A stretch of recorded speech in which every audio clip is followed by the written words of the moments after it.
नमस्कार, सप्तधारा न्यूजमध्ये आपले स्वागत आहे। आज रविवार दिनांक 12 मे 2024 न्यूज बुलेटिनमध्ये जाणून घेऊया आजच्या ठळक घडामोडी।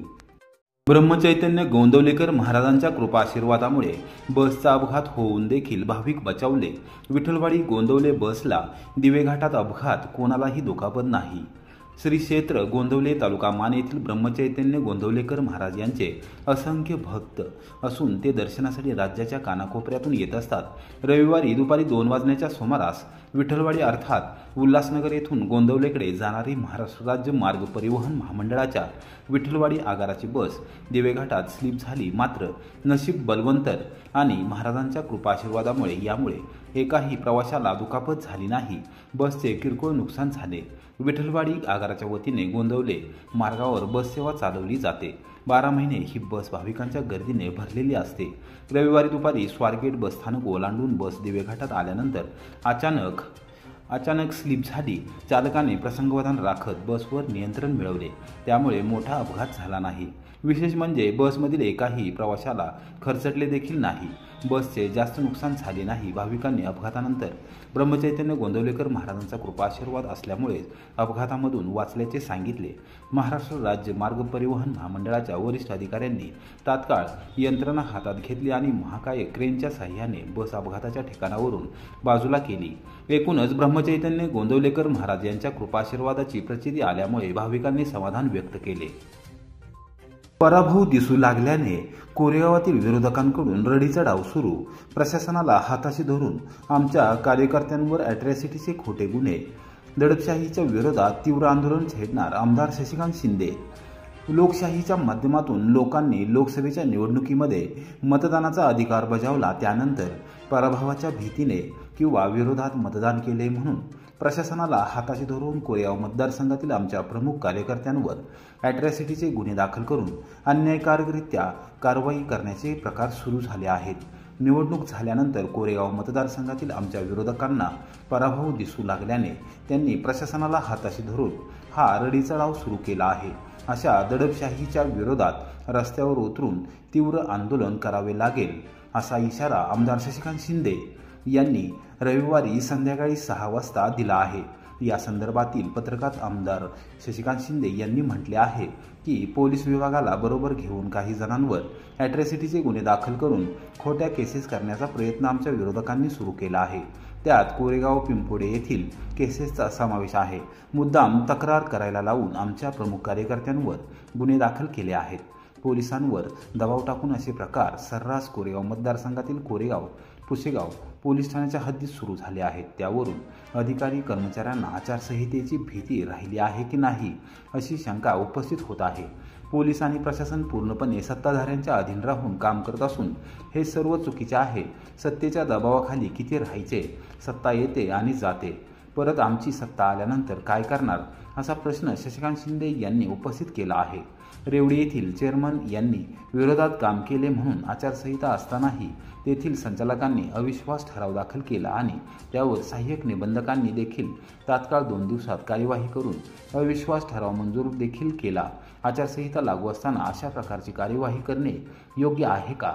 प्रशासनाने किती आहारी जावे हा आचारसंहितेचा भंग असून त्याबाबतचे निवेदन आम्ही निवडणूक आयोगाला देणार आहे। निवडणूक आयोगाने संबंधितांवर कारवाई करावी अशी मागणी करणार आहे।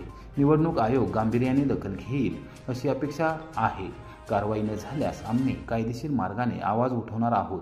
त्यानंतरही दखल घेतली न गेल्यास आम्हाला रस्त्यावर उतरून अशा दडपशाहीच्या विरोधात तीव्र आंदोलन करावे लागेल, असा इशारा आमदार शशिकांत शिंदे यांनी रविवारी सायंकाळी 6 वाजता पत्रकाद्वारे दिला आहे। श्री शिवप्रतिष्ठान हिंदुस्थान आणि श्रीमान वर्धनगड मावळा समूहाने यशस्वी केली किल्ले श्री वर्धनगड दुर्ग संवर्धन मोहीम। कोरेगाव तालुकाध्यक्ष अजय बर्गे यांची माहिती। श्री शिवप्रतिष्ठान हिंदुस्थान आणि श्रीमान वर्धनगड मावळा समूह यांच्या संयुक्त विद्यमाने रविवारी पहाटे 5:30 वाजता किल्ले वर्धनगड येथे दुर्ग संवर्धन मोहीम यशस्वी केली। या मोहिमेत शिवभक्त आणि शंभूभक्त मोठ्या संख्येने सहभागी झाले होते, अशी माहिती कोरेगाव तालुकाध्यक्ष अजय सतीश बर्गे यांनी दिली। पहाटे 5:30 ते सकाळी 7:30 या 2 तासामध्ये किल्ले वर्धनगडावरील ऐतिहासिक आवळे जावळे यासह तिन्ही पाण्याच्या टाक्याची श्रमदान मोहिमेद्वारे स्वच्छता करण्यात आली। पाण्याच्या टाकीतील दगड, माती आणि सर्वच गाळ श्रमदानाद्वारे बाहेर काढण्यात आला। छत्रपती शिवाजी महाराज यांच्या वास्तव्याने पावन झालेल्या या किल्ल्यावर दगड येथील तिन्ही पाण्याच्या टाक्यांनी मोकळा श्वास घेतला। चला रक्षू दुर्ग, महाराष्ट्र बनवू स्वर्ग या उक्तीप्रमाणे ही मोहीम यशस्वी करण्यात आल्याचे शिवप्रतिष्ठान हिंदुस्थानचे कोरेगाव तालुकाध्यक्ष अजय बर्गे, डॉक्टर सोमनाथ काटकर व सौ शीतल जाधव यांनी सांगितले। होतील भाऊ, पण शिवरायांसारखं कोणी नाही। होय, आज खरं तर आम्हाला खूप आनंद होतोय स्वर्गामध्ये काम करलेलं। होय, स्वर्गातच काम। प्रत्यक्षामध्ये छत्रपती शिवाजी महाराज, संभाजी महाराज असतील किंवा असंख्य धारती पडलेले आमचे तानाजीबाजी, मुराबाजी, येसाजी, फिरंगजी या सर्वांनी ज्या गडकिल्ल्यांच्या माध्यमातून हे स्वराज्य निर्माण केलं आणि स्वराज्य निर्माण केल्यानंतर आमची रयत सुखी झाली आणि ती रयत सुखी झाल्यानंतर पण आपण एक गोष्ट विसरलो की ज्या छत्रपती शिवाजी महाराजांनी तुमची आमची सर्व रयत सुखी केली, ते रयत सुखी करत असताना ज्या गडकिल्ल्यांचा वापर केला, त्याच गडकिल्ले कोणत्या दुरवस्थेत, ते गडकिल्ले पूर्ण भग्न अवस्थेत हे आपण सर्वांनी दुर्लक्षित केले।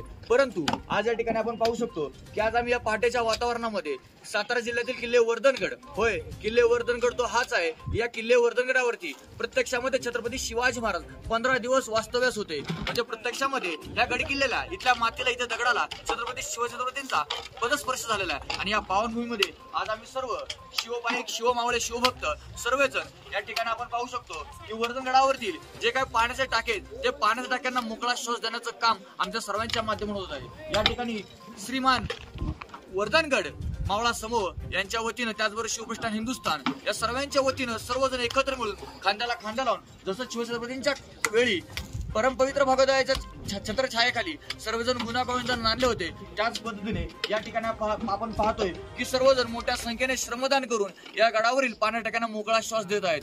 खरं तर या सर्व कार्यामध्ये सर्वजण मोठ्या संख्येने सहभागी झाले पाहिजेत। त्यामुळे आपल्या सर्वांना विनंती करतो की या सातारा जिल्ह्यातील प्रत्येक तालुक्यातील प्रत्येक जणांनी या ठिकाणी मोठ्या संख्येने, अगदी आमचा धर्मबंधू असेल, आमचा माता भगिनी, या सर्वांनी मोठ्या संख्येने या श्रमदानामध्ये सहभागी होऊयात।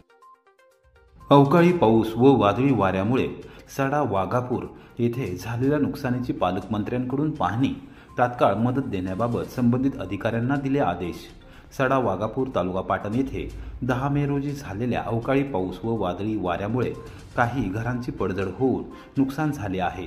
जिल्ह्याचे पालकमंत्री नामदार शंभूराज देसाई यांनी रविवारी दुपारी 4 वाजण्याच्या सुमारास सडा वाघापूर येथे भेट देऊन झालेल्या नुकसानीची पाहणी केली।